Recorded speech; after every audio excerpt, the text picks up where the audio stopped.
On the road to becoming a hero in the hero's journey storytelling archetype, there are so many different ways in which the tasks that one must face can be completed, many of which are physical in nature. We have to best the foe. We have to fight the dragon. Through solving these tasks, we make our journey that much shorter. We become closer to returning to the home village with the elixir of potency, the hero that's described. Some of these tasks are intellectual in nature. We have to figure out a great riddle, a great problem must be solved. That's what we're talking about on the show today. We're talking about puzzles in the world of TTRPGs and the problems associated with them, how to make them better. We've got a special guest, Nathan Gilvey, on the show with us today. So hang in there. We're going to have a great chat. See you soon.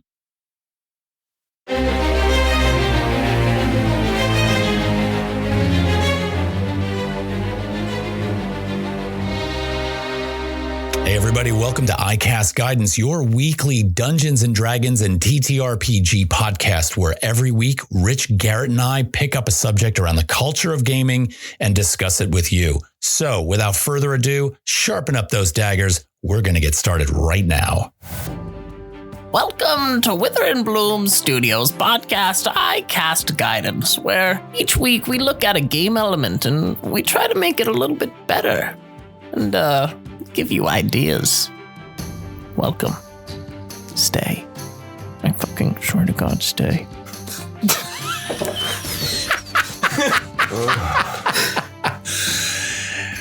I think we should open on that. Yeah. I mean, that's just, I think we should open on that. Awesome. All right. I'm just going to start talking because I can't get my head out of what you just did in the microphone. But how we doing? I'm doing great. Yeah, I'm doing all right. Yeah. I have to say, I was trying to figure out where we'd start off today, and I can't stop thinking about the Aurora Borealis and the lights the other night. And I'm like, wait a minute. As a GM, this is the type of event that would be, in my game, signifying something's coming, or there's something larger. This is symbolizing something larger. So I'm looking up into the sky, and I'm like, shit. And then there's this comet. There's this other comet on the horizon that's like, you're only going to see it once every 80,000 years. You better check this out. I'm like, what is going on? Did you guys see this stuff? That's bonkers. It's coming to an end. If you're a conspiracy theorist, you know, I could get that feeling. Light pollution city. I couldn't see anything. Oh, you missed out. It's so sad. Yeah. I'm like getting all these pictures on my phone. People are texting me. I'm getting all these beautiful pictures. And I'm like, oh, no, it's just black here because everything is lit the hell up. Yeah, no, I got a problem with that. As a matter of fact, the one place I went to look at the Aurora Borealis, there's one house up on top of this mountain. I don't know why they had one of those actinic, massive street lights installed. They live in the middle of the country, in the middle of a field, and they've got this light that's as big as Close Encounters of the Third Kind, the spaceship coming down like in the middle of the street. I'm like, my God, I can't see a freaking thing in the sky because of that. What was the point of that? Maybe they're scared of living in the middle of nowhere. Maybe. But what's the worst what are you going to get? An opossum's going to come and what? Hurt you? Give me a break. Anyway, we've got a very, very cool discussion today. We've got Nathan Gilvey with us today. Nate, Hello. thanks for joining us. Yeah, thank you for having me. Absolutely. I'm excited to be back. I know. We love having you. And I think it's appropriate that you're here for the puzzle discussion because this is your bag. Mm-hmm. So I have to say, I was a little uncomfortable. Garrett, were you uncomfortable with this topic? Because I'm like... A little bit. I mean, you know, Nathan can come up with the craziest of puzzles, you know, kind of mathematician over there. It's a little... I'm coming from this as a player standard. I mean, I don't know. Puzzles, they just get thrown at me. I don't think about puzzles. I don't think about making puzzles. As a player, I just try and figure them out. You know, it's going to get even worse for you guys because my discrete structures class has an entire lecture on cryptography. Oh, so God. It just goes uphill from here. Be excited. I am frankly kind of excited because I think we need to breathe some life into this. And the way we usually start off is by reading a comment. Let's see, we got a comment from Bravado who says, I would really like to hear the discussion on puzzles. I think it would be a great episode. I personally struggle with trying to design puzzles. We all know that there is no right way, but there are many different wrong ways, to plan or design a puzzle. Yes. And I'm reading that comment basically because that's going to launch us into this whole discussion today, because I saw that comment, talked to both of you about this and thought, let's do it. Yeah. I have a long and very, maybe way too personal relationship with puzzles that I love and puzzles that I really hate. And to a fault, I take it personally as like intellectually insulting. I guess most of my experience with in-game puzzles comes from video games, right? And video games and D&D are very different things, so this will apply differently. But in looking at this, and I could give a few examples if you guys would like of what I've liked and what I haven't liked. But I think a good in-game puzzle needs three things. I think it needs to encourage you to explore, whether that's exploring your environment or exploring your options, just like trying random shit. It encourages you to use your resources, and then it encourages you to think critically, which, as one of my professors put, critical thinking is asking the question without having the answer. Right. Yeah. Right. And I think too, if any given puzzle has all three of these things, it's magical, it's perfect, it's this different type of interaction that brings you closer to the fabricated world you're trying to interact with. Like, it really puts your mental space in like, okay, how is this working out? What's the best way to interact with this situation to solve the problem I want to solve? But I think if you miss any of those points, you really suffer. Do you guys want to hear one where I think you kind of miss all of these? You mean where I miss all of them as your GM? Not where you I ain't calling you out. Because I would totally deserve that, but go ahead. No, okay, so I have a small story on that later. Yeah? Yeah. Okay. Fantastic. So I've been a big fan of Destiny 1 and 2 since it came out in 2014. Destiny 1 came out in 2014. And the puzzles that they have in their campaign missions, I take way too personally, because it follows one of two formats, right? There's this door is locked, so you're going to have to look around for the little icon that shows you what to shoot, and that's the extent of that puzzle. Or, oh no, we're missing a power source. Go find this orb and dunk it in the marked location. Oh, or this is my least favorite. Your path is obstructed, so go ahead and take the most painfully non-linear path possible. Like, there's only one way to go from this section to the other, and it just confuses you, and it's just aggravating, and the whole time you're like, what is the point of this? Why am I doing this? So, this leads me to start to think about, like, why do we even have puzzles in these games in the first place, right? And to me, it's the mind-body division. All right, so in D&D, or in any TTRPG, we usually have combat, right? And combat is the physical side of things. Puzzles are the mental side of things. Okay. That makes sense to me. Right. In your example, Nathan, that you're talking about there, it seems like those are some strange compromise. They're not real puzzles. They're more like these weird little mini quests. Right. Like go get the thing and put it in the thing. And it just follows the same format. And while it's trying to stimulate your mind in a different way, like it's clearly trying to do something different that isn't just point and shoot, because it is a first-person shooter. Right. It's just, it feels like this is what you assume my mind is capable of. Well, I think, in my mind, what you're explaining about, the door's locked. That's the same thing we run into that in D&D. The door's locked. Okay, right. Where's the rogue? You got thieves' tools, go unlock the door. It's that, that one little, it stops your path, go unlock the door. Right. It's just, it's your typical thing that we run into. Just another every thing little to thing. check off the checklist. It's just another thing to do. So is it fair for me then to say that that's not really a puzzle? No. It's something that attempts to be a puzzle, I think, but just fails in all the aspects of encouraging exploration, I said exploration twice. Exploring, using your resources, and thinking critically. Right. I think there's no critical thinking involved at all or exploration when it's you are presented with this thing yet again. The door is locked. And now to this point, I've been playing Destiny 1 and Destiny 2 since it came out in 2014. And then a few years later, Destiny 2 came out. I'm just conditioned at this point. Door is locked. All right. What am I shooting? What am I scanning? Where's the orb? Right. That's the problem with any formulaic situation, though, right? So why are you still playing this game? That's a different question. It's like, people that play video games, it's hard to get away from maybe that not so great game. Right. It's because the story's really good. The story's really good, but the gameplay. I get that, Nathan, but I'm also really curious about why Garrett said what he said. But that's a different discussion. No, I'm just saying, I've experienced that before, where you're drawn back to maybe that not so great game. Well, I'm trying to think of one that I would maybe keep going back to, but it's not hitting me right now. But I could probably think of a few. But anyway, maybe that's another podcast. Maybe Put it in the comments. What's a terrible video game that you just kept going back to and you couldn't get away from it? That's an interesting topic. Right.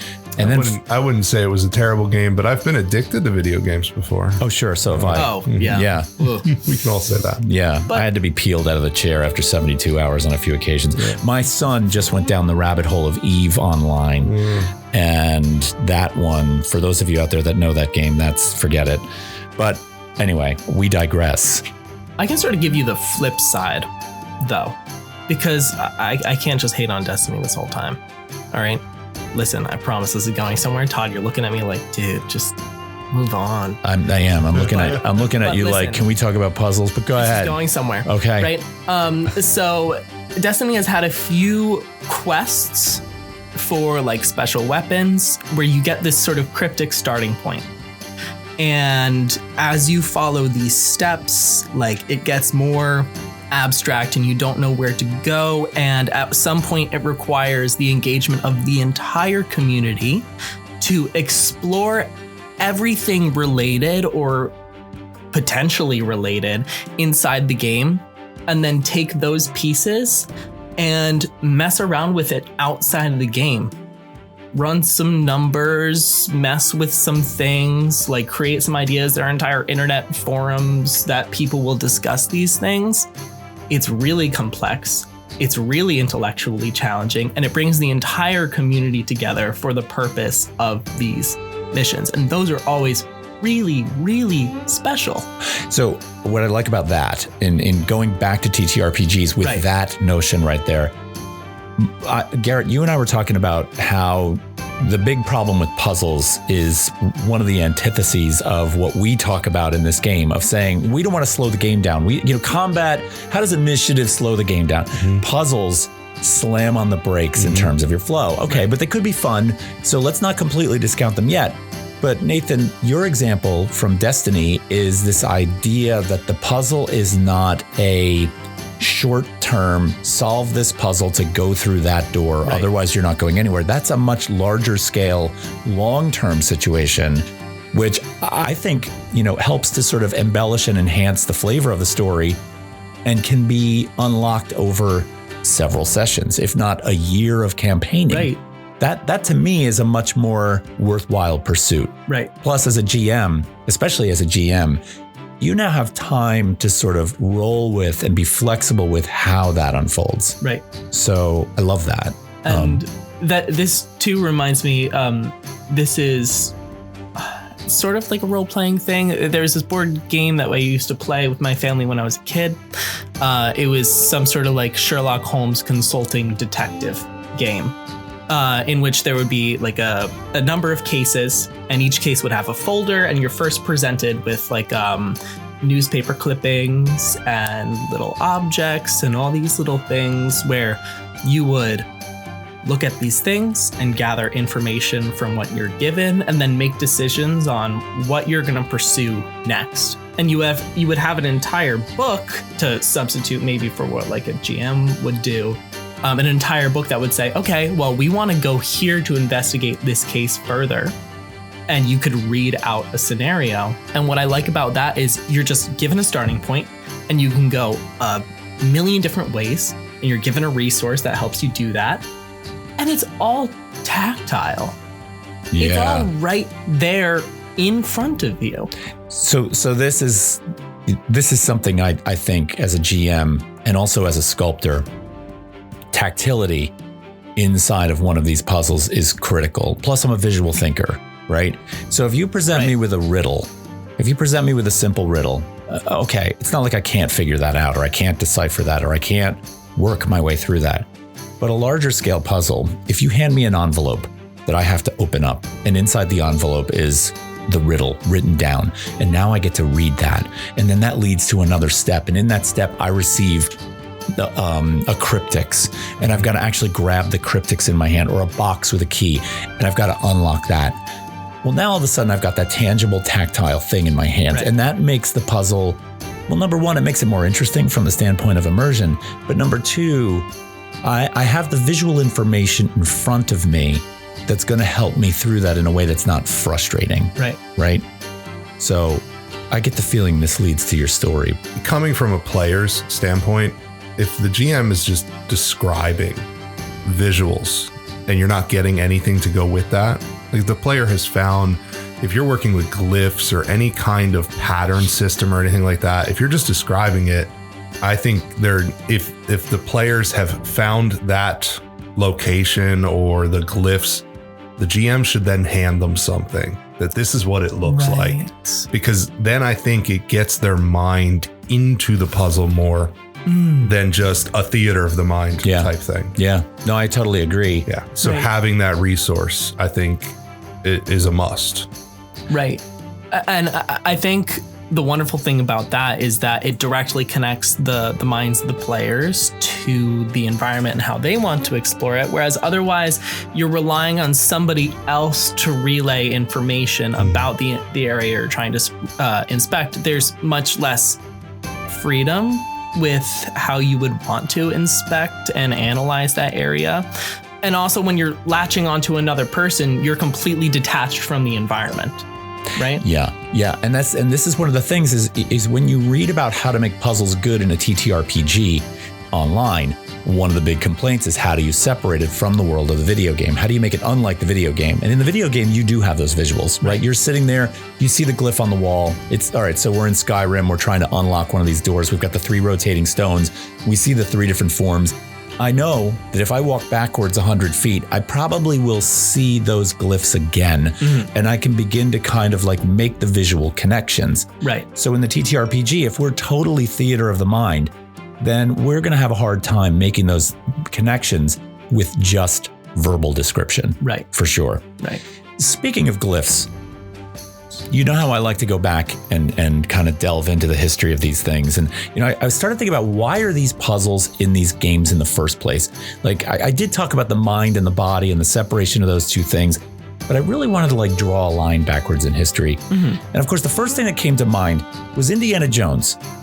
And Indiana Jones walking into that temple where he's looking for the goblet, why can't I think of the name of it? The Grail. The Grail. He's trying to get the Holy Grail, and he's walking into the temple, and there is this puzzle on the floor, and it's basically all these glyphs that sort of spell out the name of, and he realizes that it's Jehovah, but it's spelled differently, and you know he almost falls to his death. Okay, kind of cool, right? But I'm like, no, that's obviously not the beginning. It goes back much further than that, and so I took a little trip backwards, and this is kind of interesting. But first of all, I always look at D&D through the lens of why I came to D&D. And this was in like the 1970s. I had just finished reading The Hobbit and it just exploded for me. And I'm like, well, that was the same time the game was kind of invented, right?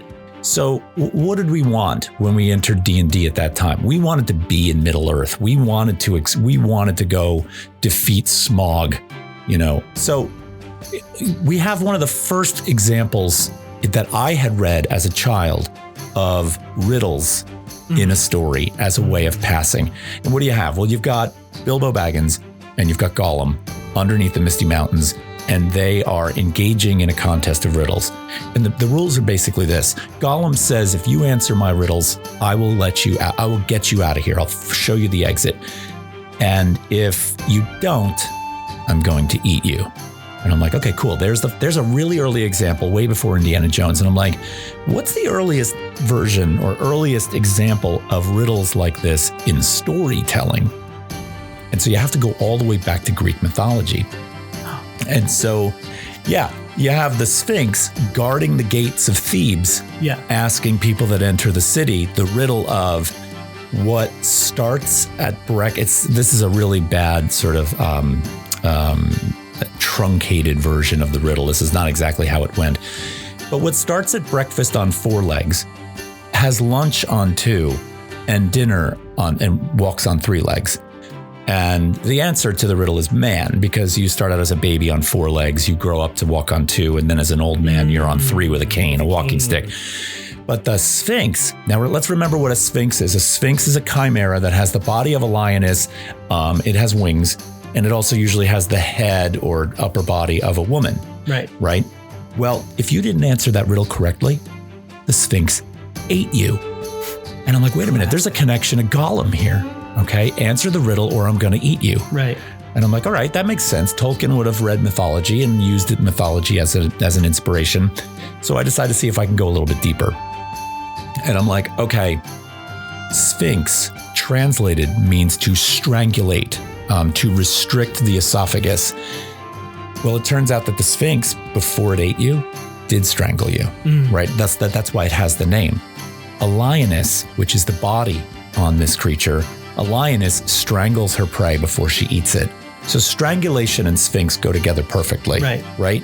Well, who was Gollum before he was Gollum? He was Smeagol. And how did he get the ring? He strangled his brother Deagle to get the ring. Spoiler alert. Spoiler alert. Oh, yeah. Yeah, too bad. If you haven't watched Lord of the Rings by now, it's not my problem. You're woefully behind the times. Or Reddit for that matter. But yeah, that Amazon original is really good. Kill me.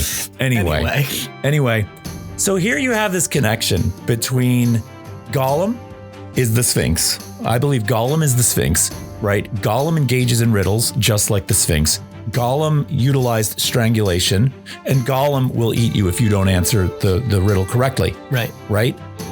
One last thing to tie all this together. J.R.R. Tolkien's battalion in World War I was under heavy fire in France and took refuge in a cave. In a fucking cave. In a cave. And while they were in there, it is believed that Tolkien was influenced to put some of the Mines of Moria into the story. Here's Gollum for all these years in a cave. I found so much more information, and I'm not going to totally dominate this podcast by talking about this, but there's even evidence of a German cave, right? A German cave in 1939. There was an archaeological discovery made of one of the oldest figurative sculptures ever found in history. It's an ivory statue of a chimera, like a sphinx, right? In 1939. And I'm like, wait a minute, this is too good. Did Tolkien have connections to Germany? Well, no, Tolkien didn't fight in Germany, but in 1938, the Germans were asking Tolkien to translate The Hobbit into German. Dude. Of course, in the letter that the Germans sent him, they did sort of subtly ask him if he could confirm his Aryan heritage, which he lashed back at them and was basically like, first of all, he gave him a language lesson and said, actually Aryan is from certain Middle Eastern cultures. And if you're asking me if I speak, he lashed back at them and basically said, fuck you, you're not getting my book.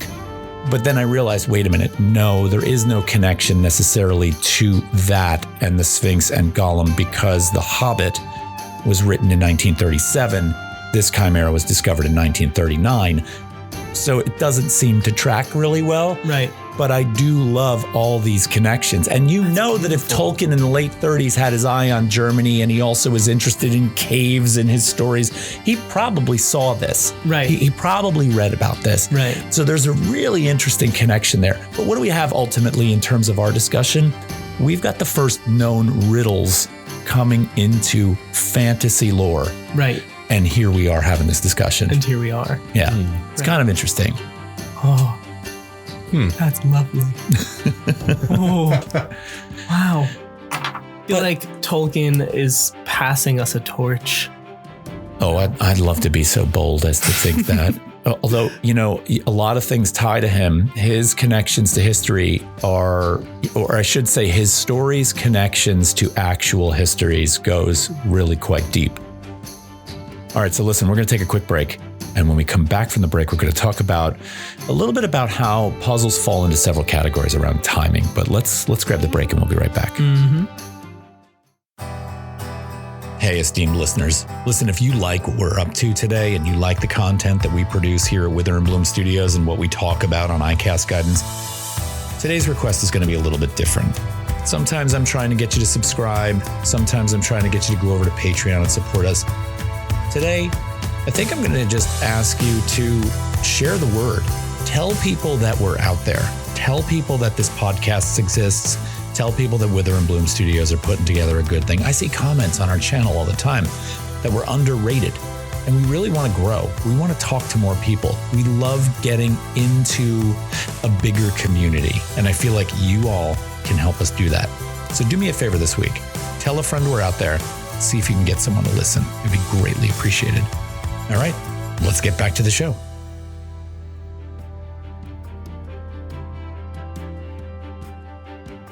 All right, we're back from the break, and we're going to talk about this idea that I have found that puzzles fall into a couple of categories based around time. So you've got the puzzle that's in the immediate sense. It's sort of like solve this puzzle, open the door, like you were talking about earlier with Destiny. Right. And then there are the puzzles that are longer term that unfold over the longer campaign. And, I've had a lot of thoughts about this. It's like, I'm sure our listeners are trying to figure out, like, how do we make a puzzle? Like, yeah, we can bitch and moan all day long about puzzles and talk about the history of puzzles, but how do you make one? What are the steps involved? Right. So my first answer is, I don't know. I find myself kind of to be bad at this. Right. However, I bought that physical cryptics that time. It's a device you can get on Amazon. It's a cylinder. It looks like the Da Vinci Code's cryptics where you've got to dial in the word and you can set it however you want. It's a fantastic device. It's going to set you back like $30, but it's made of metal. It feels really real. It's kind of a really cool thing. Okay. Well, that's a simple puzzle, right? Right. And you can hide a clue inside of it. So when they open it up, they get this thing, right? Okay. So that's one. Two, like on the longer term puzzles, as a GM, I'm like, all right, I'm going to go out a distance in time. I'm going to decide this is a thing I want my players to have, right? And maybe that thing is related to a story arc that hasn't even started yet. But there it is out there 9 months into the campaign, 3 months into the campaign. Now what? Well, I'm going to backtrack from that point and decide, all right, what story arc does this connect to? What in the story arc is relevant now? Right. And what can I drop now to make kind of a triangulation point between three things and say, all right, now I've got three things set up. What can I lay down? Is it a letter? Is it a hint? Is it something somebody says? Is it an object somebody finds that's got a symbol on it? Right. Do we see that symbol over and over again as we move through it that says, hey, I'm on the right track, right? But that's kind of where I would start. I would be intuitive. But Nathan, you're the math guy. Like, what would you do? If you're going to make a puzzle, what do you do? So, okay, honestly, it wouldn't be like, hey, do this math, but I'm going to give you the hardest integral and you better know how to integrate by parts or you're screwed. I don't know. Like, it's not going to be anything like that. But on the break, you were like, what would you guys want? What would my players want? What would my players want? Yeah, what do the players want from the GM? I came up with this idea that I've fallen in love with. I think it's artistic and it's tactile and it's engaging. I was imagining a scenario in which I find like a tablet and in real time you hand this tablet to me and it's, like that foam board you usually sculpt like the side of the structures with, like that foam sort of stuff. Oh, EPS foam. Yeah.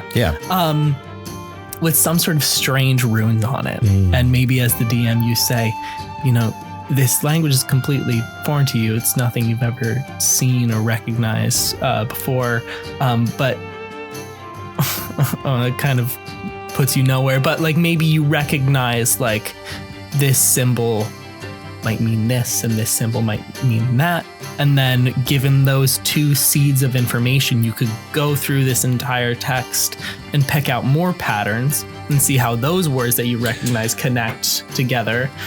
Yeah, so it's like you're trying to find the key or the translation key for these glyphs that you have. Right. You know, and I just had an idea about that, you know, and you're now, okay, I love collaborative thinking. I love collaborative because now I'm getting ideas, right? I'm like, wait a minute.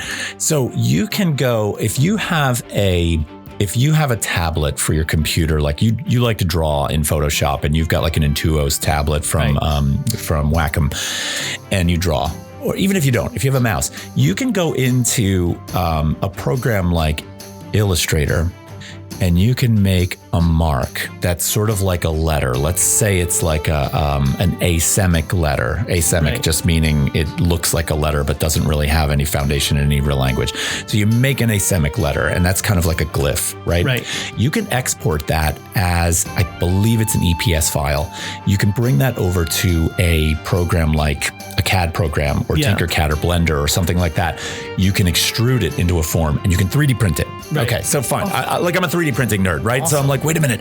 I could 3D print a tablet with a series of glyphs on it that then I could treat in some way, whether it's spray painting it or, you know, like crusting it out with some kind of like spackle. It looks like it's ancient, coffee stain it, and hand it to my players. Right. Now all of a sudden they've got a thing that's like, what is this thing? Right. They don't need it to unlock a door. They need it to unlock a larger problem. Right. So anyway, sorry, I interrupted you with my idea. Go ahead. All good. But circling back to like how I would create a puzzle as a mathematician, it wouldn't be exactly math like based. But what I enjoy about math and what I enjoy about computer programming is that you have an end in sight and you have a place to begin. And the way I like envision my mind doing this is, have you ever seen like those little like, what are they? They're not like mushrooms. They're like these little entities and they're put on a plate and there's a piece of food and they sort of like branch out and then find the food and they... I don't know what the fuck you're talking about. I have no fucking idea what I'm talking about either. But anyone knows what he's talking about, get in the comments section please, on YouTube. Tell me what the fuck I'm on. God. Well, you started the sentence with mushrooms, so I'm going to go with that. It's not a mushroom. It's like, I think it's just like some sort of fungus. I don't know. Anyway, but I have a place to start. So I have my starting conditions, whether it's a mathematical problem or some sort of coding thing I have to implement. I have a starting place, I have an end in sight, and I try all these different ways and see where it leads me.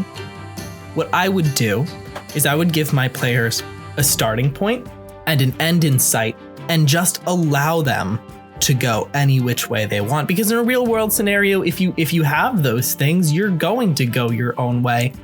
And what I fear with puzzles and what I hate about Destiny puzzles is that it's entirely linear. It's you have a start point, you have an end point, you don't know the way between, but there's one path, whether you like it or not. Whether you want to try this other solution, like all these hundreds of other solutions, there's one way to go about it. Yeah, but that's the limitation of video games. It has to be linear. The video game can't offer you infinite number of choices. I mean, maybe with an AI down the road it True. can. But Garrett, you were talking about one of the reasons these sorts of scenarios fail. So, I mean, going back to not video games, but TTRPGs in general, one of the reasons why puzzles fail a lot, and this is in the control of the DM, so take this into, consideration. Everything we do in game relies on a roll. Right. I want to attack this creature, use a roll. I want to jump this gap, roll for it. If I'm looking for a clue, or if the GM has put a clue into a scenario for a puzzle that we need to figure out, don't make the player roll for it, because you're putting it in the fate of the dice to fail. If you're if you're searching a desk or searching a bookshelf or whatever, if there's a clue in there for a puzzle or a button to unlock something, don't make them roll for it. Just say you found this XYZ. That's one of the reasons I think why it could fail is if you rely on the dice for the roll. Well, so I love that as a kind of a wish for the GM to move the game forward, from the player's end of it. Now, from the GM side of the story, my wish for you as the player would be like, well, be really thorough in how you describe to me what or where you're looking. Right. If the players are standing around a room and they're not really talking about how they're searching the room, I don't feel compelled to just give them, you find a button, that unlocks a symbol. I'm not really feeling that. Right. So I guess we both, GM side, player side, have wishes for how we want the behaviors of the respective opposite side to behave to make the puzzle more successful. Yeah, I think that what you're saying is the player interaction versus the GM and just giving them the information. We've run across that scenario before. And, I think if we're talking like a long-term puzzle and they needed to find this clue in this room, most likely the players are going to miss it. Right. Because we don't, there's been so many times where it's like, oh, you guys didn't search that room, or you missed this object or that object, or it's like, oh man, you missed that magical item because you didn't search for it. You didn't ask me to look for it. Well, and at the same time, just like you say, if you're a GM, don't roll for everything. Mm-hmm. Well, if the clue is in a room and the players decide to skip that room, you really got to move that clue to another room. Yeah. I mean, and that's fine. This is something Destiny can't do, or a video game can't do. It's got to have. It's not that flexible. It's got to have the flexibility built in. So then my question would be, in all of this, there is the flexibility aspect, but how then do you build a puzzle that is not too smart for your players and is not too dumb for your players? Because I'm sitting here with Nathan and I'm thinking to myself, I'm really intimidated to build a puzzle around Nathan because he's going to be like, this guy's a fucking idiot. Of course. And that actually happened to me with you, Garrett, when we were playing we were in that one adventure where I used the cryptics. Yep. So I was gonna bring that up. The cryptics, it is a really cool device. What Todd was explaining, it's that to come out onto the table, and you included this letter with it. We were playing Strahd. It comes out on the table. Everyone wants to touch the cryptics and everyone wants to try and figure it out. And it's going around the table. And I think it was a 5-letter. I don't remember how many letters. It's 6 letters. Yep. But people are just trying random things like just putting Strahd in there or something like that. And you had included a letter with the device. And I just sat there and everyone's playing with it. I'm like, hey, can I see it? And I'm looking at the letter and my mind immediately went to the first 6-letter name, or I think it was a name of a person or something. And I had the cryptics in my hand for 30 seconds and I had already figured it out. Which drove me out of my mind. Right. I'm like, I'm going to order this $30 thing. I'm going to build this. So this is a sense where the GM the puzzle's dumb. Well, you're just really fucking smart. No, I used the clue that was in front of me and it was the first thing that came to my mind and it was the first thing I tried and it worked and I could see the frustration in the GM's mind. God. Right. This was not at all a failure on your part. I think this is the beauty of the puzzle. Because what you did is exactly this. You explored your options. You were like, I could sit around, fucking around, putting Strahd in this thing, and just like everybody's passing this around, not really doing much of anything. Or I could use my resource, the letter. You're like, well, it's a 5-letter word. And you thought critically. You were like, well, honestly, there's a good chance that it's one of these 5-letter words. Yeah, there was a name or an important something in that letter, and it was just like, well, let's just try this. And so it doesn't matter that it was short-lived. You did the process. Yeah. That's awesome. That's fucking awesome. I all of a sudden feel better about this. Yeah, and you know what it did? It moved the story forward. It did. It really did. And it you know what? I love that, Nathan. Thank you for that. Yeah. So I think what our listeners should think about here is that really had a lot to do with the tactile elements of the situation. Yeah. If I had just thrown those names out there, theater of the mind, no physical objects, it's not really going to help. It's not really interesting either. No, and that goes back to your question before is what do you want from your players? Or what do the players want from you as the DM? Right. And my answer would be tactile elements. And you know what? Isn't there that whole thing that like part of why our brains developed so like smart.